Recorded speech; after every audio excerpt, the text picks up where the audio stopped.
Assalamualaikum warahmatullahi wabarakatuh. Selamat siang Bapak Ibu Asesor Sertifikasi Dosen. Perkenalkan saya Wilda Khairanur SSMT Erpar, yaitu salah satu dosen dari program studi Divisi Kamar Politeknik Pariwisata Medan. Video ini saya buat untuk melengkapi persyaratan pernyataan diri dosen dalam unjuk kerja Tridharma Perguruan Tinggi atau PDD UKT PT pada unsur pengajaran dalam rangka sertifikasi pendidik untuk dosen atau Serdos gelombang 1 tahun 2026. Mata kuliah yang diambil sebagai contoh pembelajaran adalah mata kuliah pengantar pariwisata dan hospitality dengan kode PPH. Mata kuliah ini adalah mata kuliah yang wajib diambil bagi mahasiswa semester 1 program studi Divisi Kamar dengan bobot 2 SKS mengacu pada rencana pembelajaran semester. Pembelajaran disampaikan dengan pendekatan DIA, Delivery, Interaction, dan Assessment dengan pertemuan tatap muka atau real classroom. Rekaman yang Bapak Ibu akan saksikan merupakan video dari pembelajaran pertemuan ke-6 dari total 16 pertemuan dalam satu semester. Topik yang akan saya sampaikan adalah Hospitality Mindset, Welcome, Care, and Respect. Sesuai RPS, mata kuliah pengantar pariwisata dan hospitality ini adalah mata kuliah pengantar semester 1 yang mengenalkan dunia pariwisata dan hospitality kepada mahasiswa baru Politeknik Pariwisata Medan. Mahasiswa mengeksplorasi industri ini melalui diskusi, observasi, simulasi, dan proyek sederhana berbasis pengalaman tamu. Fokus utamanya adalah membangun hospitality mindset, yaitu senyum, empati, tanggung jawab, dan kebanggaan menjadi bagian dari industri pelayanan. Capaian pembelajaran program studi atau CPL Prodi yang dibebankan pada mata kuliah ini mencakup aspek sikap yaitu S5, S9, S10, dan S11, pengetahuan P21 sampai P26, keterampilan umum KU1, KU3, KU4, dan KU5, dan keterampilan khusus KK25, KK29, KK30, dan KK31, sebagaimana tercantum dalam rencana pembelajaran semester. CPMK mata kuliah ini, CPMK 1 yaitu menjelaskan konsep dasar pariwisata dan hospitality dengan contoh nyata. CPMK 2 mengenali struktur hotel dan profesi di divisi kamar. CPMK 3 menunjukkan sikap hospitality melalui simulasi dan role play. CPMK 4 menganalisis pengalaman tamu sederhana dari studi kasus dan observasi. CPMK 5 membuat produk sederhana terkait pariwisata atau hospitality berupa infografik atau peta atau profil. Terakhir, CPMK 6 yaitu menjelaskan prinsip CHSE dan Sustainable Tourism dalam konteks kehidupan sehari-hari.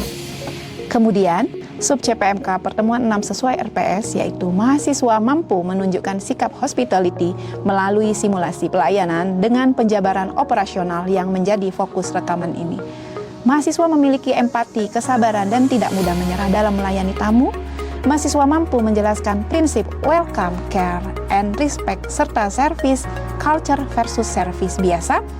Mahasiswa mampu menangani tamu bermasalah dengan pendekatan empatik melalui role play.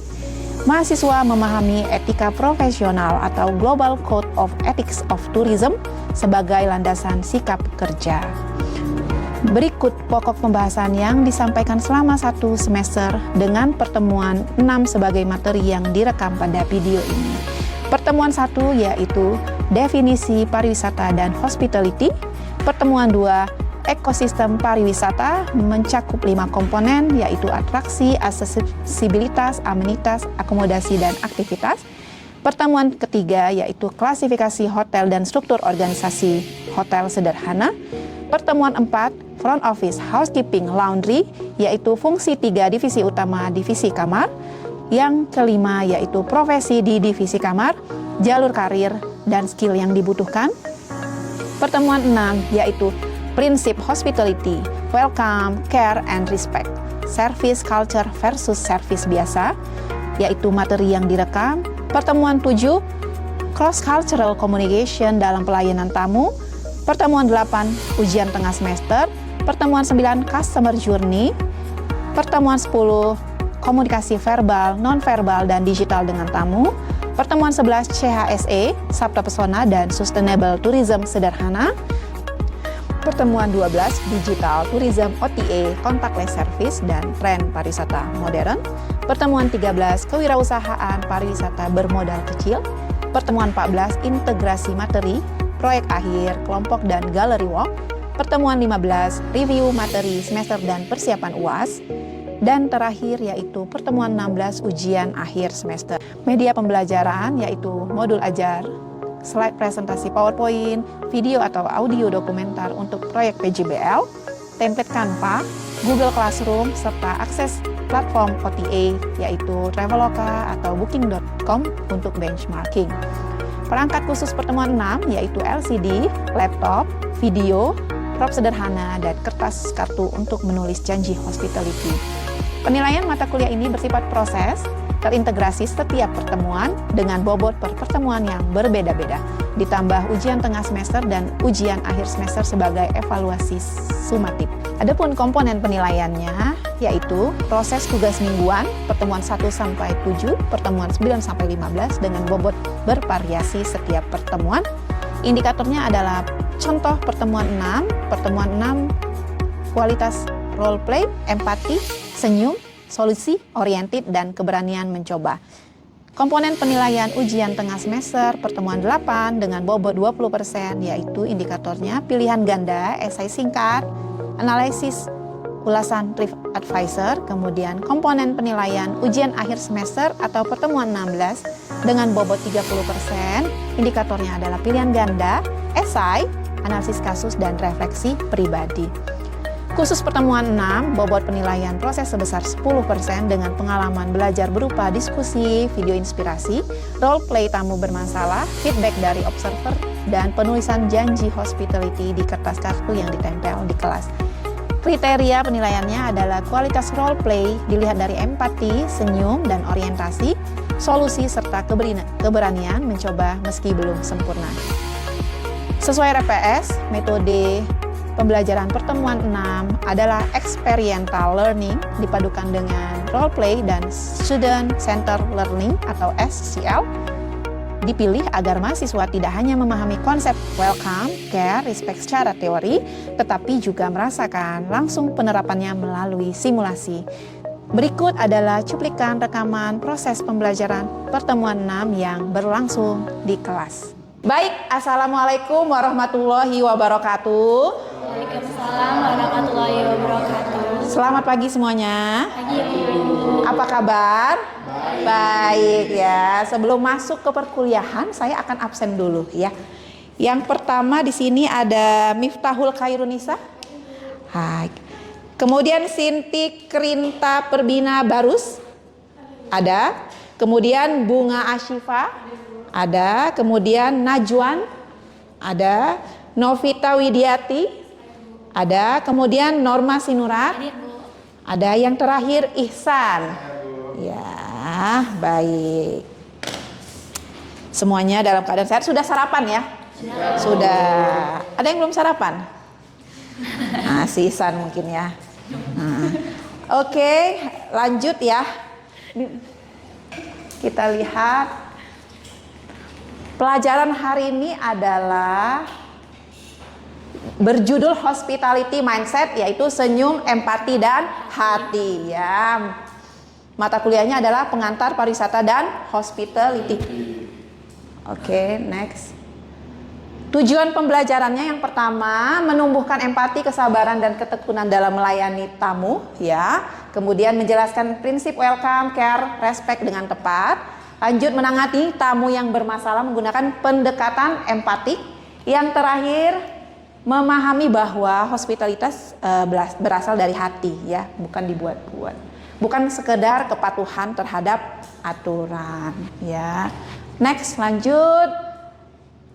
Sebelum masuk ke pertemuan 6 ini, ada yang masih ingat pelajaran di pertemuan sebelumnya? Ya. Baik. Urutannya itu ada dari bellboy, kemudian dari ke resepsionis, lalu jadi supervisor sampai dengan manajer Bu. Ya.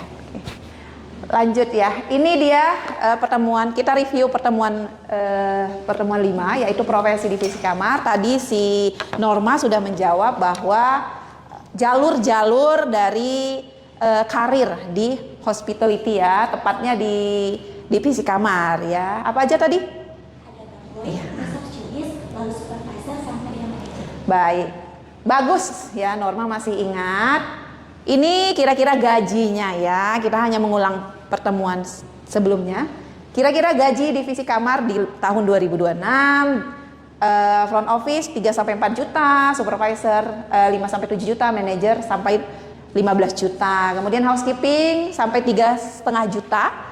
Kemudian supervisor sampai 6 juta, yang terakhir manajer sampai 12 juta. Dan ada juga laundry 3 juta, supervisor 5 juta dan manajer 8 juta. Jadi ini adalah karir bagi alumni divisi kamar yang kira-kira pekerjaannya akan menjadi front office atau housekeeping atau laundry. Next. Baik, minggu lalu kita ada memberikan tugas ya. Siapa yang sudah mengunggah ya? Saya, Bu. Ya, silakan. Saya udah enggak, Bu. Saya milih housekeeping karena tertarik sama detail sama kerapian kerjanya. Baik, terima kasih Najwan. Yang lain sudah mengumpulkan ya? Sudah, bagus. Ya, next. Oke, ya, meluruskan miskonsepsi. Apakah senyum harus dipaksakan? Ya, ada yang bisa menjawab ini kira-kira? Siapa? Saya, Bu.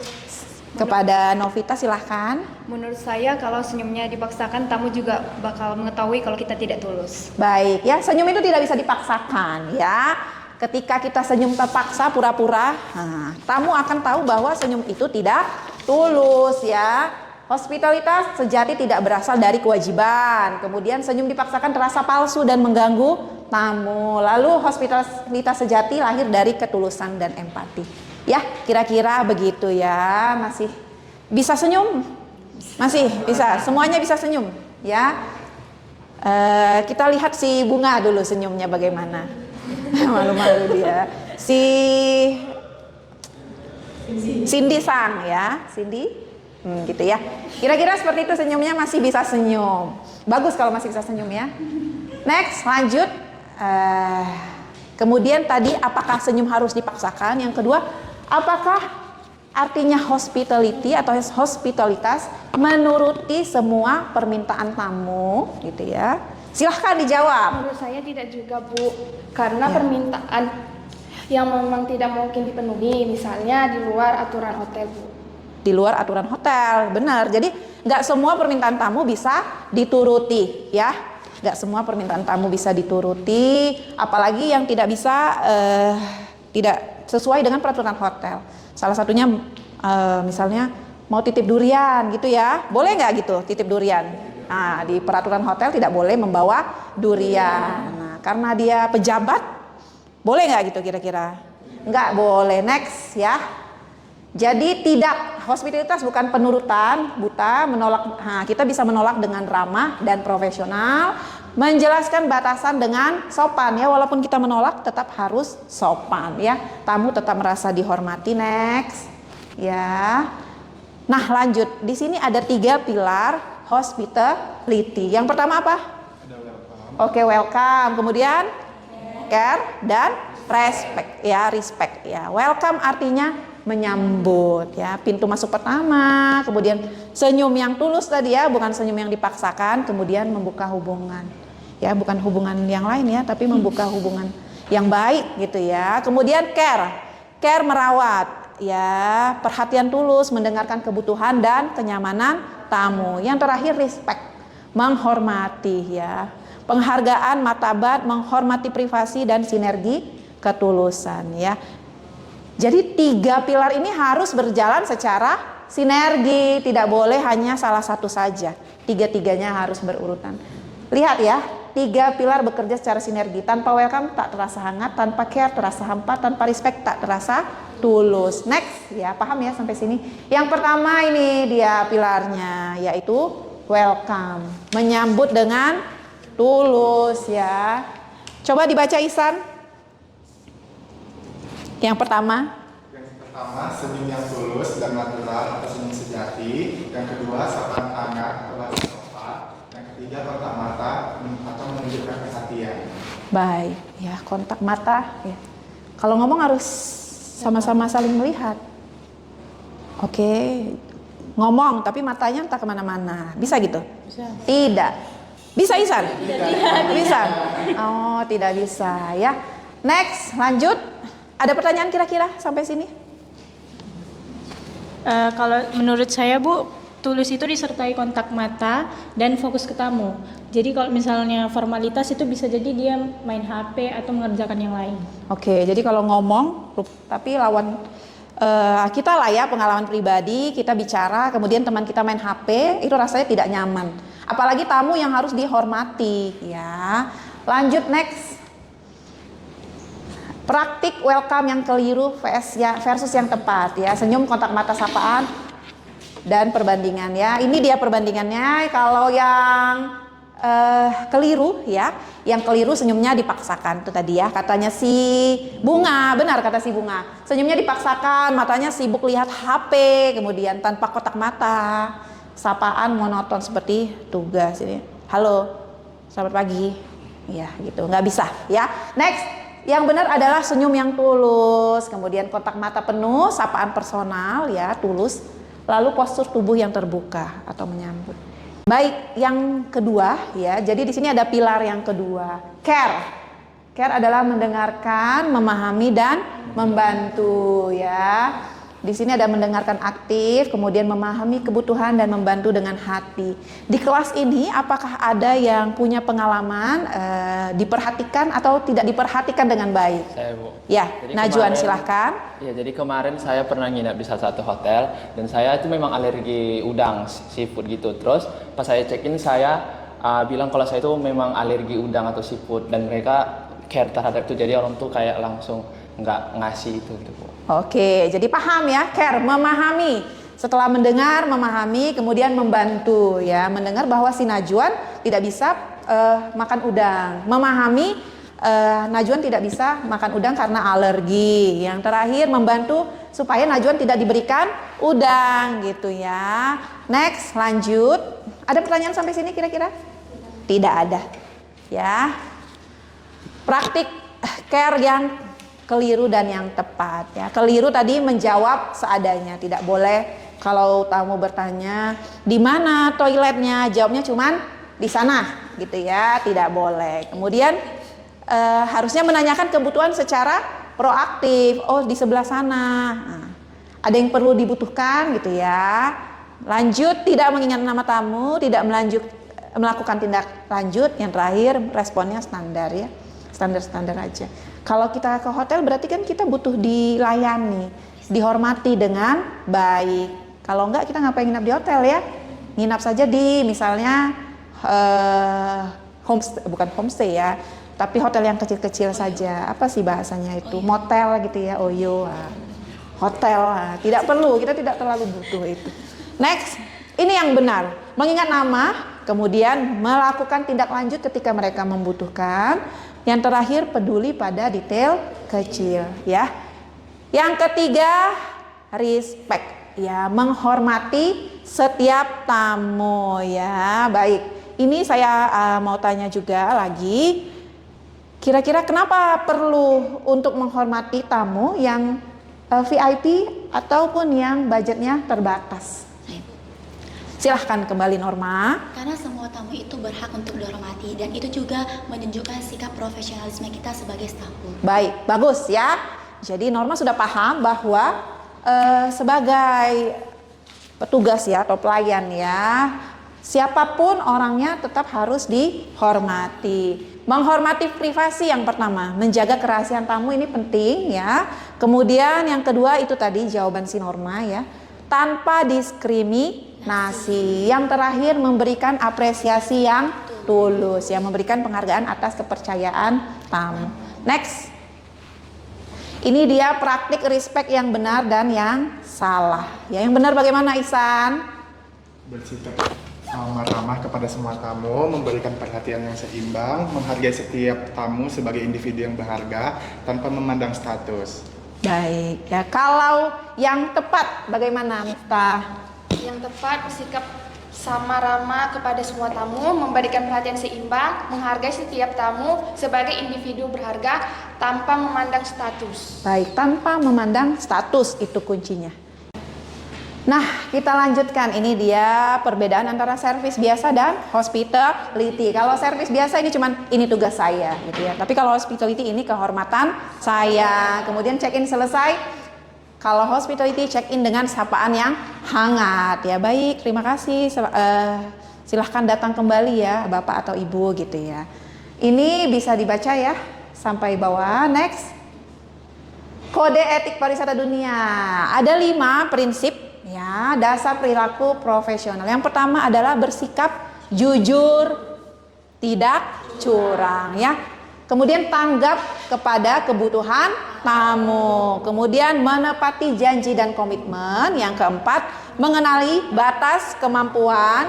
Yang terakhir, tetap menjadi diri sendiri ya, tidak berpura-pura. Tadi kuncinya yang pertama. Baik, nah ini ada slide menangani tamu yang marah ya. Sekarang kita akan lihat bagaimana contoh menangani tamu yang marah. Siapa yang bersedia untuk melakukan role play? Ya, Norma dan Novita ya. Coba maju ke depan saja supaya lebih jelas.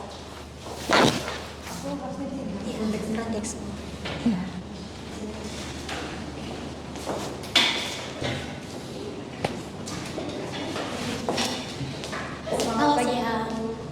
Ini saya ada di kamar 203. Saya mau komplain dong, soalnya kamar saya itu kotor dan AC-nya tuh nggak hidup. Jadi saya panasan di dalam, itu gimana dong? Mohon maaf ya Bu atas ketidaknyamanannya. Saya mengetahui bahwa Ibu kecewa. Saya akan izinkan saya untuk menelpon engineering dan juga housekeeping untuk menyesalkan keluhan Ibu. Apakah Ibu bersedia nantinya menunggu duduk di lobi dan kami menyiapkan namanya welcome drink? Oke. Baik, terima kasih ya Bu. Oke. Baik, tepuk tangan semuanya. Ya, begitu tadi, bagus ya. Contohnya Norma dan Novita, bagaimana cara menangani tamu. Nah, tamunya tadi adalah tamu yang kesal karena AC-nya mati ya. Kita kalau di ruangan panas, bawaannya mau marah ya. Kemudian sebagai pelayan atau petugasnya tidak boleh menanggapi juga dengan marah. Harus dengan bahasa yang sopan gitu ya. Dan mencari solusi ya, bukan dibiarin aja. Nah, dijawab tapi dibiarkan saja. Apa yang harusnya dilakukan? Menghubungi engineering ya atau maintenance ya. Lanjut ya. Menangani tamu dengan kendala bahasa ya. Sebagai front office minimal harus menguasai bahasa Inggris ya, karena bahasa dunia itu adalah bahasa Inggris ya. Tapi ada juga tamu yang tidak bisa bahasa Inggris ya. Contohnya tamu dari Asia itu Jepang, Korea, China. Mereka lebih suka dengan bahasanya sendiri, tidak mau menggunakan bahasa Inggris. Bagaimana caranya? Yang pertama, jangan mengabaikan karena tidak mengerti bahasa. I don't know gitu ya, jangan. Kemudian terburu-buru, tidak ya, menunjukkan ekspresi frustasi. Gimana ekspresi frustasi? Ya, nggak ngerti saya gitu ya. Yang harus dilakukan adalah mencari teman yang bisa menerjemahkan ya.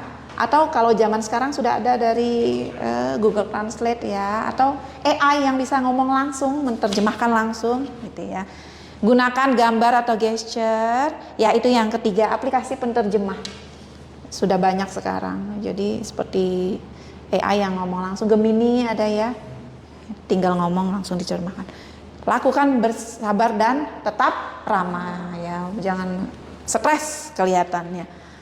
Lanjut, ini menangani tamu yang sedih ya, tamu yang sedih tadi yang marah, kemudian kendala bahasa, yang ketiga tamu yang sedih. Tamu yang sedih habis mungkin keluarganya ada kemalangan gitu ya, lalu sedih. Jangan menjaga jarak berlebihan ya, bersikap terlalu formal atau kaku. Yang terakhir, jangan mengabaikan tanda emosional ya. Yang harus kalian adalah dekati dengan sopan dan lembut ya. Kemudian tanyakan kebutuhan tanpa memaksa. Kalau kira-kira dia tidak mau menjawab, tidak usah dipaksa. Misalnya, kenapa Bu? Ada yang bisa dibantu? Tetap menangis? Nah, ya sudah, biarkan tamunya menangis dulu. Berikan bantuan yang praktis, misalnya ambilkan minum gitu ya, atau mengambilkan tisu gitu ya, atau membantu menghubungi keluarga yang bisa dihubungi secara langsung. Kemudian tunjukkan kepedulian, sikap manusiawi. Nah, yang ini adalah menangani tamu yang permintaannya berlebihan ya. Yang pertama, jangan menolak dengan kasar ya, tetap menolak dengan lembut. Lakukan dengan batasan yang jelas dan jujur ya. Berikan alternatif lain ya, solusi yang lebih masuk akal gitu ya. Yang terakhir, pastikan tamu didengar. Pertahankan hubungan baik meski permintaan ditolak. Jadi jangan sampai tamu itu menyesal datang ke hotel itu dan tidak mau datang kembali gitu ya. Jadi walaupun ditolak permintaan yang berlebihan itu, tetap dengan jawaban yang sopan. Selanjutnya, oke ya, pemutaran video. Kemudian nanti ada yang bisa memberi pendapat ya dari video berikut. Sebenarnya ini hanya video bagaimana menampilkan senyum saja sebagai orang yang bekerja di hospitality ya. Ini video orang yang senyum yang bekerja di hospitality ya.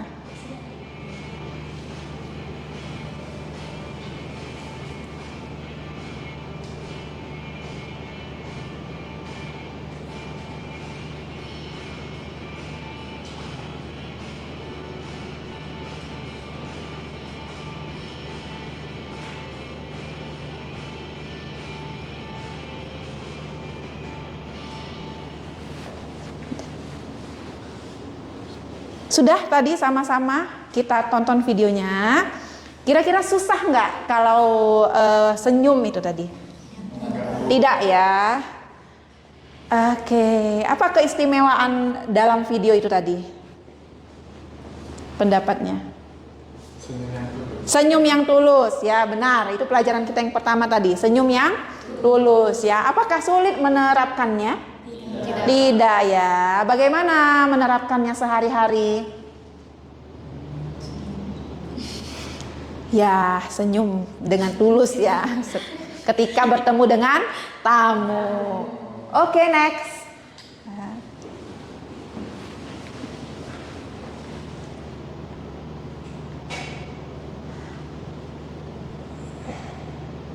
Oke, ini ya.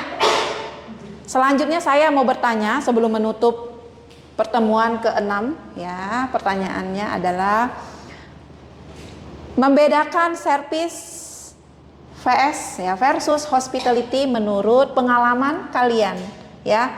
Siapa kira-kira mau menjelaskan pengalamannya ketika bertemu servis atau hospitality?